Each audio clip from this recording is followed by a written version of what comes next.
Rev it up and welcome to Cars Yeah, show number 1326. Polite persistence pays off. This is Cars Yeah, where you'll enjoy interviews with inspiring automotive enthusiasts. Mark Green is here to provide you with a fuel injection of automotive inspiration. So get in, sit down, buckle up, and get ready for a wild ride here on Cars Yeah.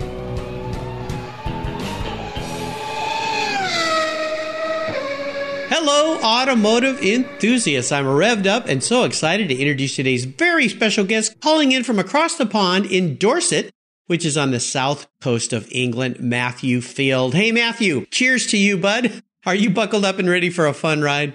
I am indeed. I'm ready to go. All right, we're going to have some fun. Matthew Field is the world's leading authority on The Italian Job. That's right, the movie. In 2009, he co-produced and directed a feature-length documentary about the film for Paramount Pictures. He has written numerous books on cinema, including the best-selling Some Kind of Hero, the remarkable story of the James Bond films. He drives some cool cars. Matthew has worked on featured films around the world, producing behind-the-scenes marketing materials, and most recently completed work on Mamma Mia, Here We Go Again. That was another great movie for Universal Pictures. Matthew has directed a number of documentaries, including a 1-hour retrospective to accompany the 3D re-release of James Cameron Terminator 2 in 2018. He was the editorial consultant on the official MGM film Everything or Nothing, which marked the 50th anniversary of the James Bond film series. He currently serves on the board of the Ian Fleming Foundation that owns over 20 vehicles used in the popular series. Matthew, you're going to be a very unique and different guest. I'm very excited to bring you to the show. I've told my listeners just a little bit about you. Would you take a brief moment before I jump into the questions and share a little bit more about this interesting career you have and, of course, a passion you have for automobiles? Absolutely. Well, first of all, Mark, thanks for having me on the show. You're welcome. It's so exciting, the stuff that you've been doing. So I started my writing career when I was 18 with my first book, which was The Making of the Italian Job. Which went on to great success and launched me kind of in publishing as a writer, but also eventually launched me into the movie business. And just to bring up to speed on what I'm doing now, I've just recently done this second book on the Italian Job, The Self-Preservation Society, 50 Years of the Italian Job, which I'm sure we'll talk about later on, which has kind of like brought my adventure with the Italian Job full circle, because it's kind of like been 20 years in the making, 20 years in the research. Yeah, absolutely. You know what's really cool about this is you think about a movie and then you think, okay, it's a movie, I go and watch it, and that's kind of the end of it. But you created a career around some very unique movies.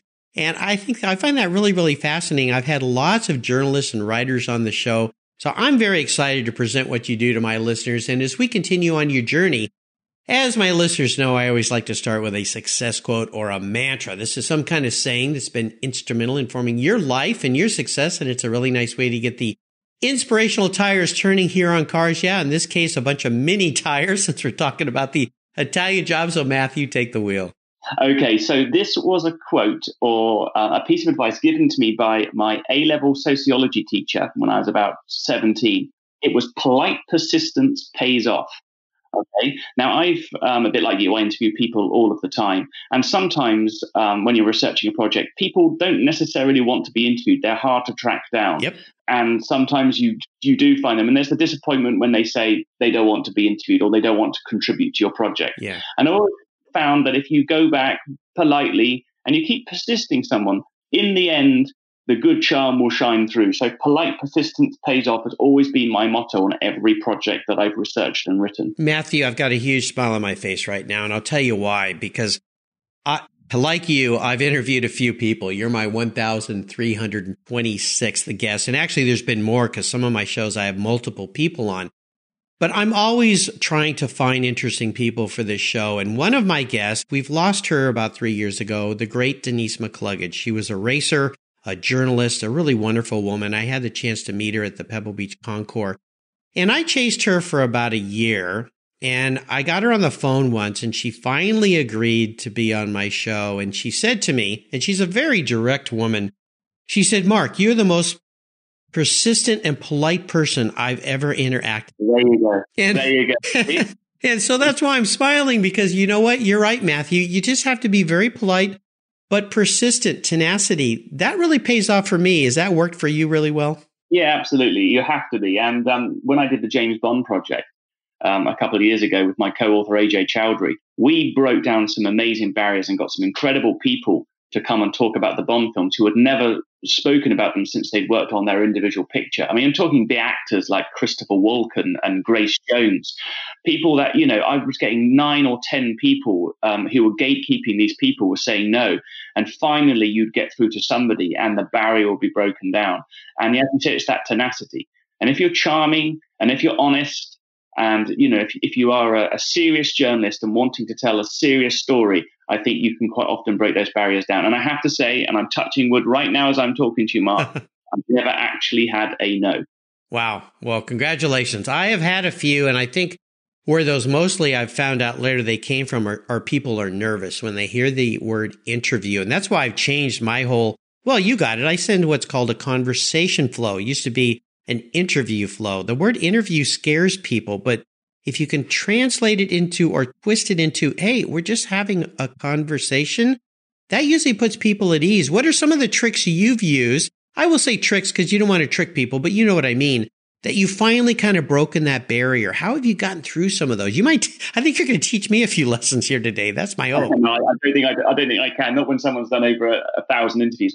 I'll tell you one. I think it's finding a personal hook into that individual. And I'll give you an example. When I interviewed Pierce Brosnan about his 4 James Bond pictures, how do you get through to a superstar to talk about a franchise where he didn't necessarily leave it in a positive light in terms of, there was an argument, there was a falling out. Right. He'd moved on to bigger and better things. How are you going to get a superstar to talk about a movie they did a little while ago? Yeah.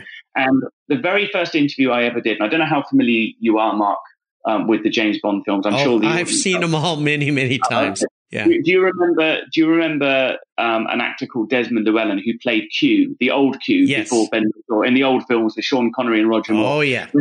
Well, he was in the first 3 Pierce Brosnan movies with Pierce, and Desmond was the first person I ever interviewed for my school magazine. In fact, I interviewed him literally 6 months before he was killed in a car accident at the age of about 85. And I wrote to Pierce and mentioned that Desmond Llewellyn was the first person I'd interviewed as a kid. And Desmond had told me how fond he was of Pierce Brosnan. And I mentioned this in my note. And I sent him this note, and literally overnight, I had this email that just says, "Hey, Matthew, you got me with Desmond. Call me in Malibu." There you go. Yeah, well, it's making a personal connection. And that's what I've tried to do as well if I'm having difficulties. And you're right. I mean, when you're interviewing famous people, it's even harder. They have a lot of gatekeepers. And some of those gatekeepers can be just vicious. I mean, they tell you that, oh, yeah, I'm asking for you. But you kind of sense, no, they've never said a word to this person. They have no idea. So, yeah. And nowadays, have you found that from when you were younger, you're not an real old guy like me now, but there's so many different ways to connect with people now if they were active out there, say on social media or some different avenues. Absolutely. Yeah. I mean, I think that's a really interesting point you make there, Mark. And this second Italian job book for me allowed me to find an awful lot more people. Because when I did the first book, I was researching it in the year 2000. And, the internet was in its infancy back then. I mean, it wasn't as developed as it was now. Now you can pretty much find anybody. If you do what you and I do, if you research people, we're almost like private detectives trying to track people down.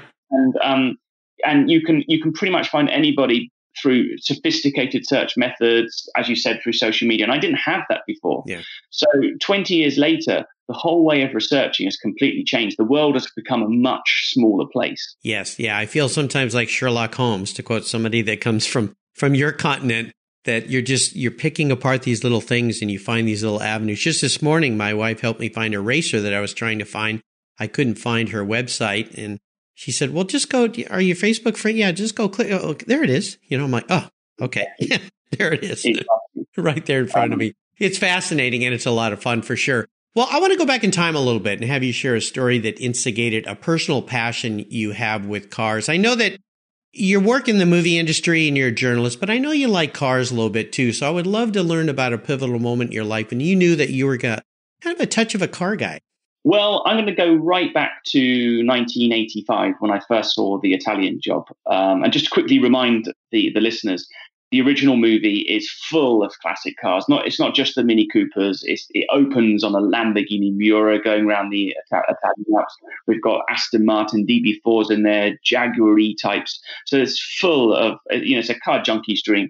So there I was in 1985 at the age of 4, and my dad showed me finale of The Italian Job. And it was the first proper movie that I think I ever saw, ever, beyond kids' cartoons. It was the first proper film I'd seen.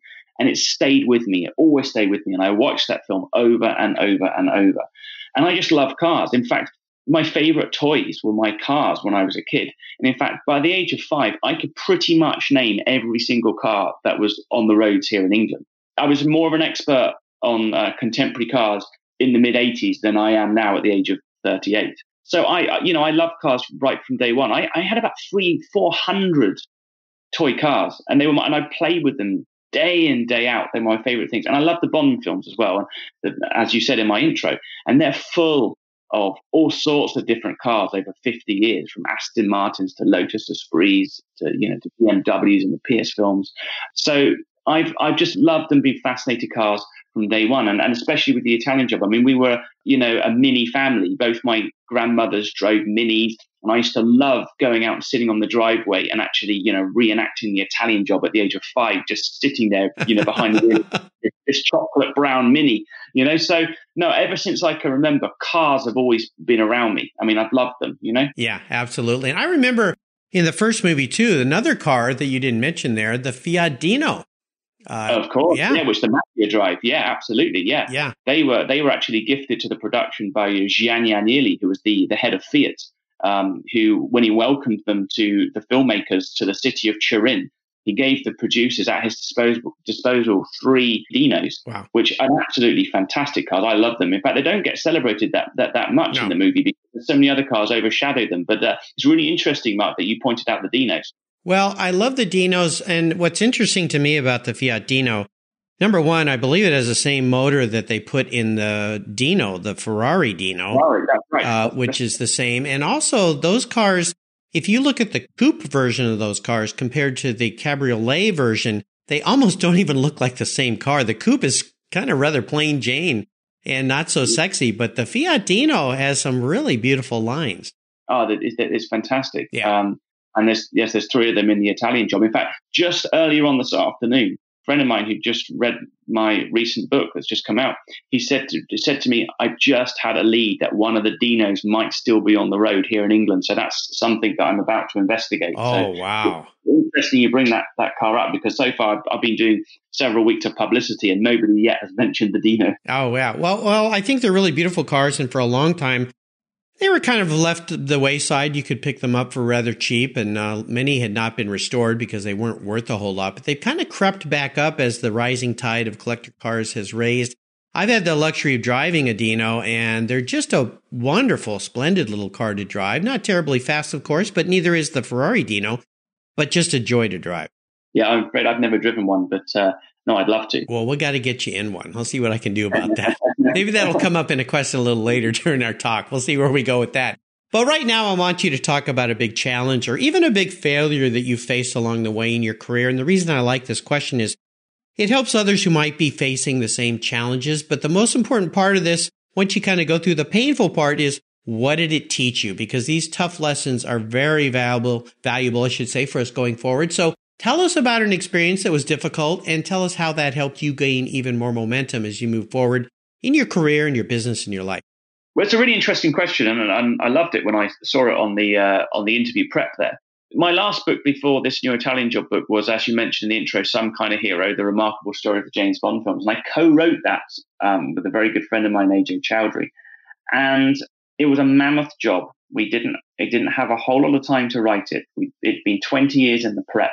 And then we had not long to put it together. We had to have it ready for when Spectre, the most recent Bond movie, hit cinemas around the world. And we did 150 new interviews for that book. And it was absolutely immense. And I think when you're kind of like steering a project, and the two of us were steering it together very successfully together, was that you have to kind of like, you try and hold on, and film directors do this. They try and hold on to as much as they possibly can without letting go of any control of anything or any responsibility. And we realized very quickly that there was a lot of people that are experts in our field that could help with transcribing and maybe doing a little bit of extra research for us and all that initial research where you do something, you explore 4 routes and there's 3 dead ends, or there could even be 4 dead ends and it's been a waste of time, but you spent hours actually researching that route, is that we relied on people around us to help us with some of that. And I think that when I went on to the Italian Job project, I realized again that it's a good thing to people who are very enthusiastic about the same topics as you, as the same subjects as you, because we're all in, let's face it, we're in a specialist industry here, Mark. I mean, all the research that we do is to use the expertise of other people around you, the goodwill of other people, because people want to help, and your project will be much better for that. Yeah. The other thing I've discovered too is the automotive industry, I think, is very unique in the sense that car people love helping other car people. It's a kind of a rare thing. I haven't talked to too many people that work in different career industries that see the same thing happening in their careers. You can call a car buddy. I mean, I can be in a different city and go online and say, hey, I'm in Houston today and I've got a car problem. Can anybody help? And all of a sudden there's a tow truck in front of you going, I'm taking you to Jim's house. He's going to help you fix that starter problem or whatever it is. Have you found that with your writing that's relating to automotive? I know you're in film primarily, but have you found that with some car people in your talks? Well, absolutely. In fact, on the Italian Job, do you remember at the end of the film, Mark, there, I don't want to spoil the film out there for any of the listeners who haven't seen it, but do you remember how the film ends in the back of a bus? Yes. Yeah. Okay. So the finale of the movie, the getaways in 3 Mini Coopers, and 3 Minis escape across the city, and they eventually drive one by one into the back of a moving bus, okay, with all the seats taken out, and then the bus escapes over into the Alps, and then something dramatic happens, which I won't say, just in case anybody has. Yeah, don't give it away. I just want to talk about that coach. Now, I had rumours that coach was last seen somewhere in Scotland around about 1990. Now, a very good friend of mine, Brian Smith, and he'd be listening to this podcast. I said to him, look, I'm really running out of time, but there's a really interesting story here. And he said, hey, let me take that element and let me go and do the research for you. And he took that and he went and found all of the different owners that this coach went through and eventually discovered its story for me. Oh my gosh. It allowed me as the writer to find the creative story and all the information that he was finding. Yeah. But he was getting me like copies of the logbook for this coach. And this is probably the most famous bus in England for us, because this is such an iconic movie here. Yeah. If everybody would remember that coach, as we call it, there was only ever one of them. So it's not like when you make movies, you have multiples of the same vehicle. Sure. Or in the Italian Job, they had one bus. And we were able to tell this incredible story about the bus. And Brian was able to do all of that research for me because he was up there. He went to these very remote parts of Scotland to talk to people who dug through their attics and found these incredible photographs of it post-Italian Job, when it went back to being a normal bus. Wow. Like busing grannies around in bikes. And that was me really relying on somebody. He became an expert on the Harrington Legionnaire. That's what the coach was, a Harrington Legionnaire. And he became an expert for me on this one small area of this massive, big story. And the book was better for that, by having that help and having that expertise. How cool is that? Well, shout out to Brian. Cheers, mate. I think that's fantastic. Yeah, the car world is just full of spectacular people, and they just continue to amaze me. Let's have a little bit of fun and talk about your first really special vehicle, that first car that had great meaning for you, or maybe it was a bike, maybe it was a motorcycle or truck. I have no idea, but tell us about a memory you have about that ride. Okay, I'm going to go back to my very first car that I had when I learned to drive when I was 17. Cool. And my first car was a Ford Fiesta Mark III. Now, you don't have those in America. I think you had the Ford Escort, but you didn't have the Ford Fiesta. Is that correct? I believe you are correct, yeah. Okay, so anybody listening, Google it, and you'll see this horrendous-looking early 90s car come up on your screens, which is a Ford Fiesta Mark III, and I can remember it so well. The registration number was N395SPR. I absolutely loved that car, and it was dark green, and it was only 2 years old when I got it, and it was my pride and joy. My Saturday job, I'd saved up for this car. It came on some incredible adventures, as we all go on when we're that age. That car could tell a few stories. And it was my pride and joy, washing it all the time. But the first long distance journeys I went on it, driving it through the center of London, driving it to school, girlfriends. I don't know, that car to me was, in fact, I kept, when it eventually went to scrap Can you believe it? And I kept the number plates, and I've still got them because I've that attached to that car. So a big shout out there to that Ford Fiesta Mark III that sadly no longer with us. What year was that Ford? 1996. 96, yeah. You know, it's funny you said you kept a piece. I always keep a part or a piece off of every car I've ever owned.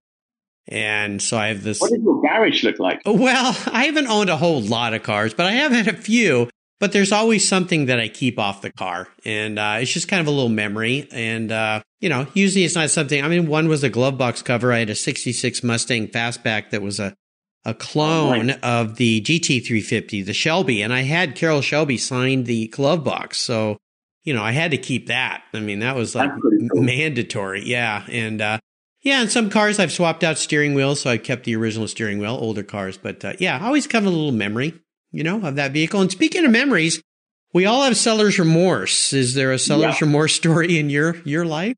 Well, there is. And it's actually not, it wasn't my car. It was my mum's car that I wish we'd kept. Yeah. When my brother and I were kids, my mum had, everyone get ready to Google this, a Citroen Dyane. That's Dyane.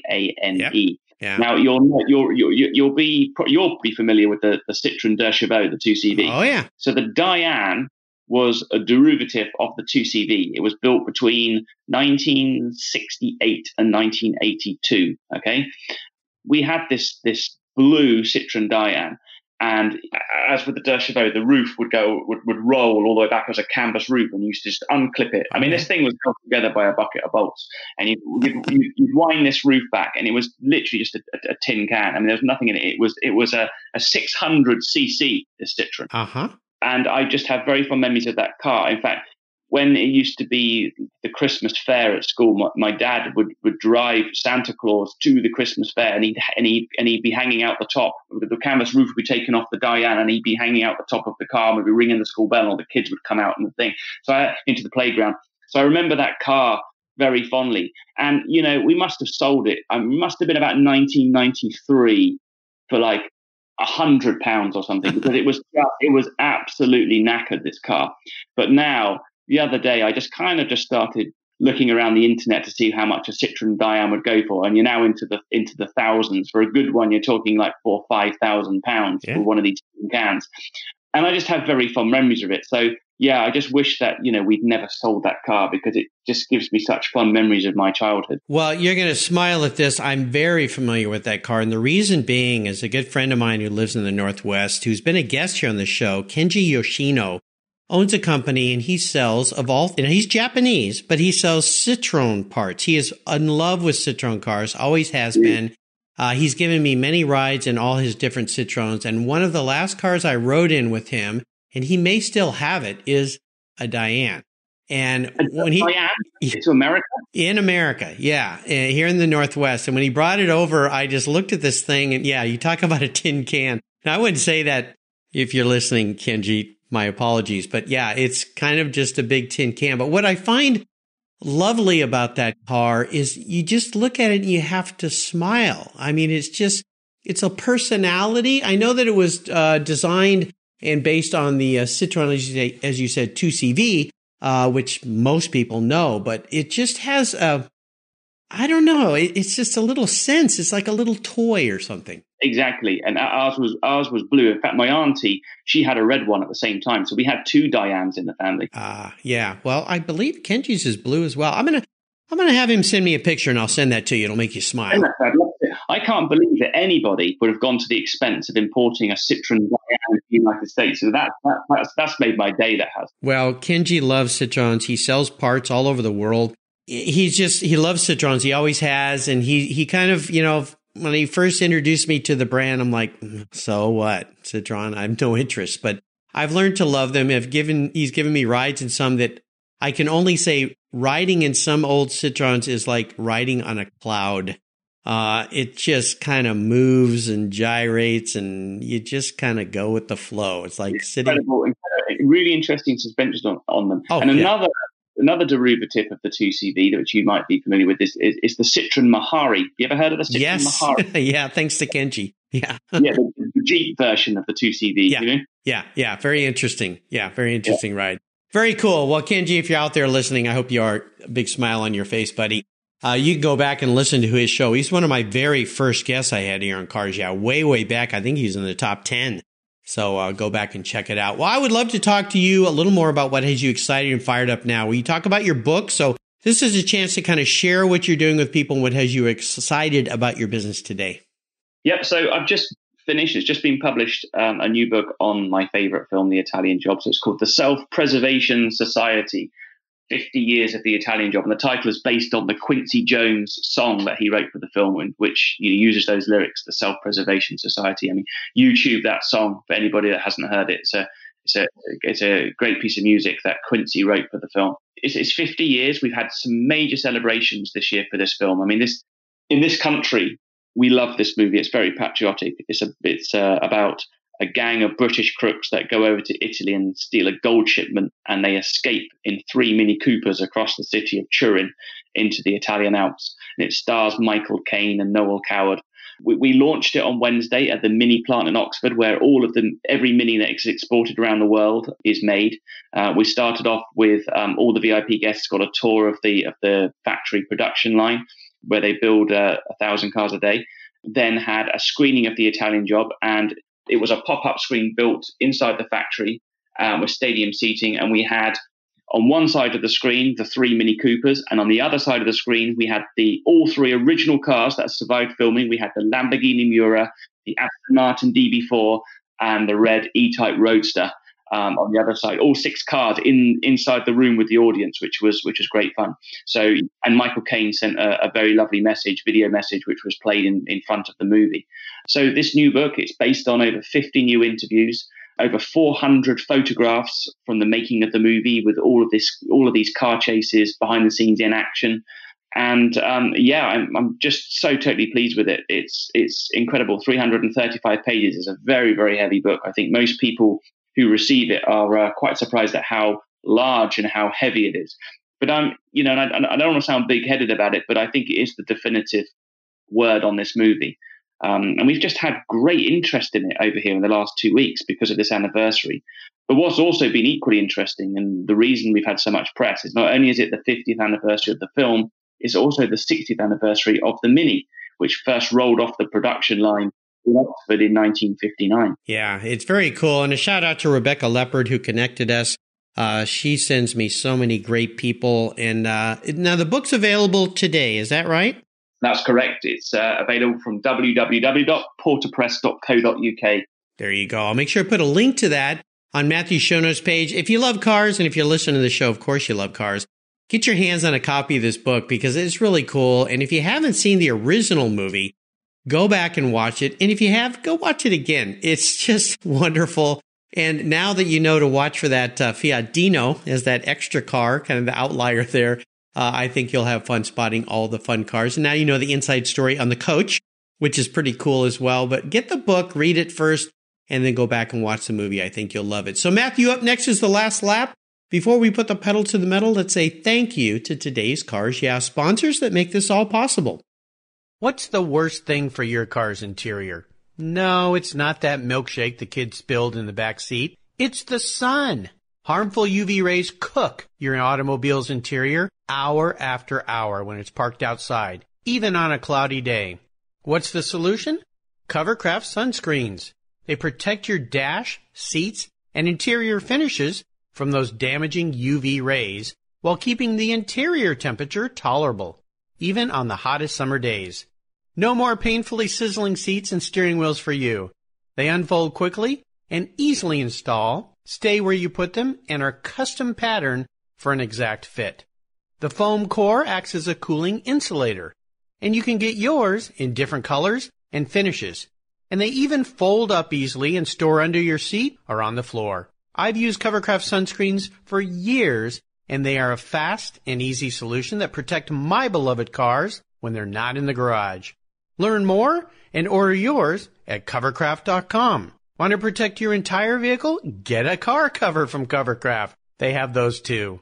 That's covercraft.com, and tell them Mark sent you. Are you looking for a way to get your products or services into the ears of thousands of automotive enthusiasts around the globe? I can help. This is Mark Green here at Cars Yeah, and I'd be honored to be an influencer and ambassador for your brand in a unique and personal way. 5 days a week, thousands of subscribers and listeners enjoy the Cars Yeah podcast and website. Contact me today and I'll show you how at mark@carsyeah.com or connect with me through the Cars Yeah website at carsyeah.com.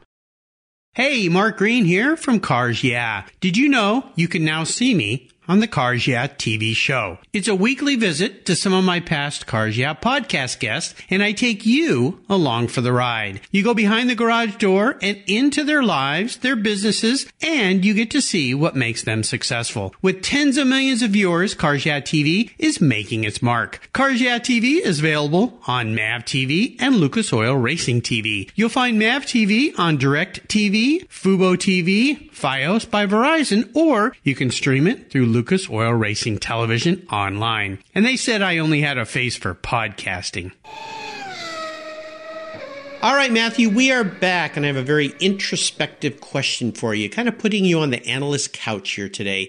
If Matthew was a car, a vehicle, a coach, whatever you might be, what kind of car would Matthew be and why? And it's not what you want to be, it's how you perceive yourself as a vehicle. Okay, well, I wouldn't say that I stand out from the crowd. I like to be in the background a little bit. I don't really like being the center of attention. Typical journalist. So I'm comparing myself to Bond cars now on that question. So everybody would say, well, which Bond car would you like to be? Everybody would love to be the Aston Martin DB5 that was in Goldfinger and Thunderbolt with Sean Connery. But I'm going to stick with Aston Martins. And I'm going to say I would be the Aston Martin Volante. Now, do you know which film the Aston Martin Volante was in? I should know the answer to this, but you're going to have to help me. Okay, it was the one with Timothy Dalton. Yes. The Living Daylight. Yes, okay? yeah. And that's why I was tripped up a little bit here, because, of course, Timothy was kind of the outlier Bond a little bit. He was. But this particular car still had all the gadgets that you had on it. It had the skis that came out the side. It had a rocket booster on the back. Yeah. It had all the Bond gadgets on it. But it's the one Bond car you wouldn't necessarily remember straight away, but it's still a really cool car.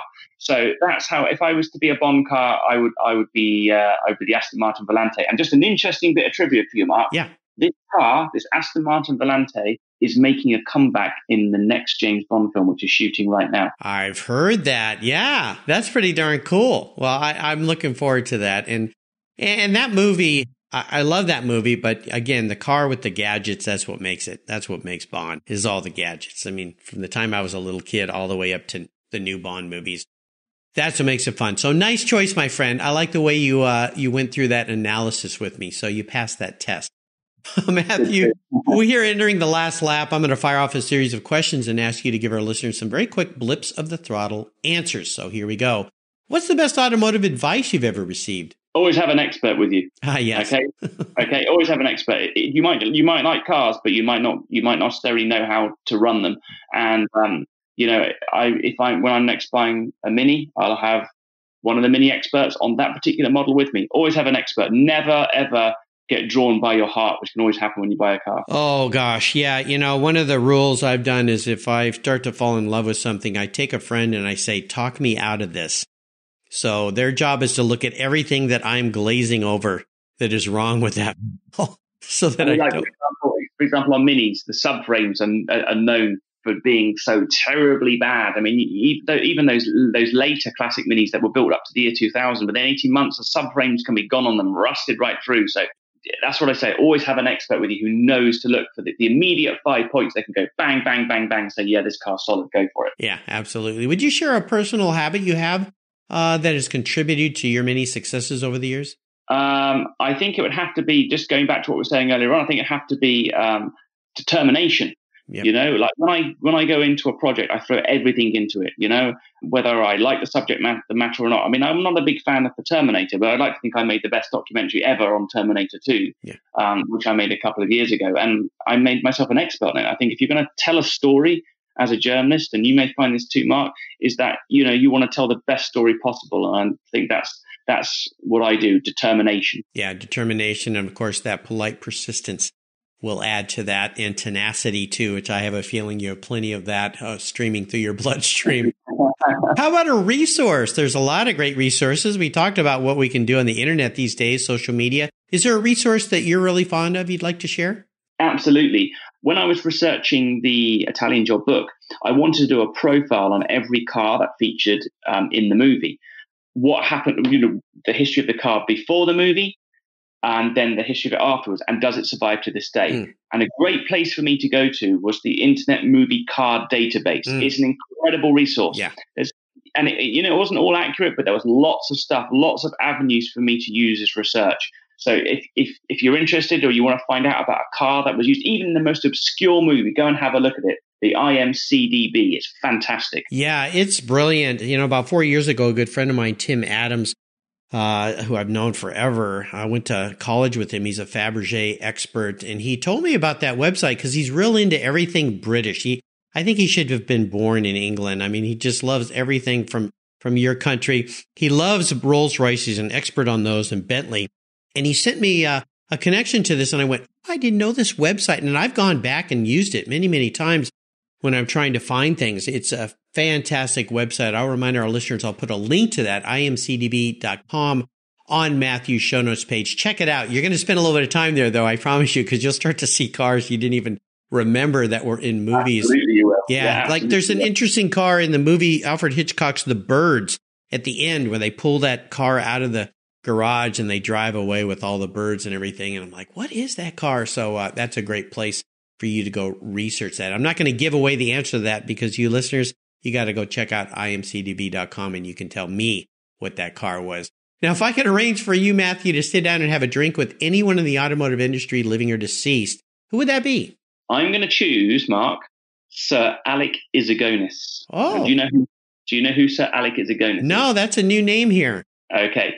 Alec Izagonis was the guy that designed the Mini. Oh, well, shoot, I should have known that. Okay. So much, Mark, he was knighted by the Queen of England. Yeah. He's now a Knight of the Realm because of his contribution to the motoring world here in England. And he was a fascinating guy. So many interesting bits of his personality went into the design of the Mini.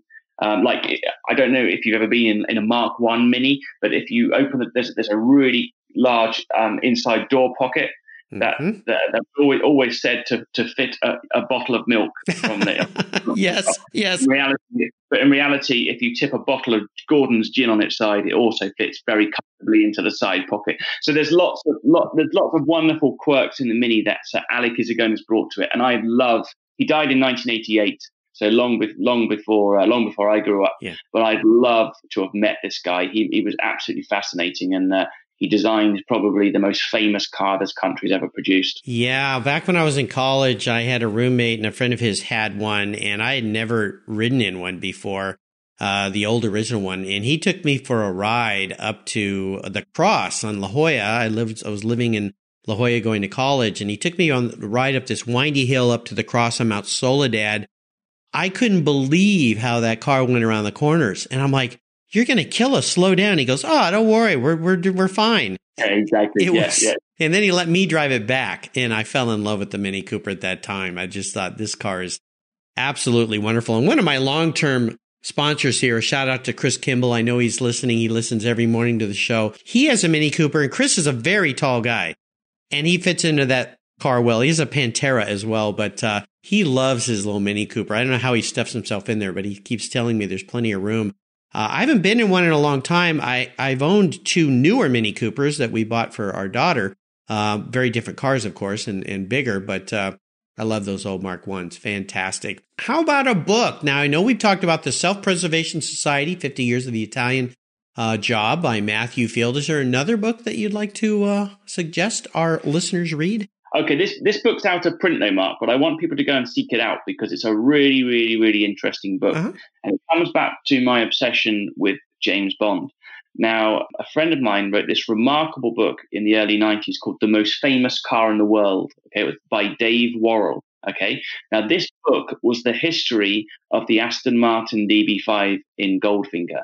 And it's the fascinating story about how the Bond producers approached Aston Martin, how those gadget cars were built with the ejector seat, with the bulletproof shield in the back and the machine guns in the front. And worldwide publicity tours that the Aston Martins were taken on around the world.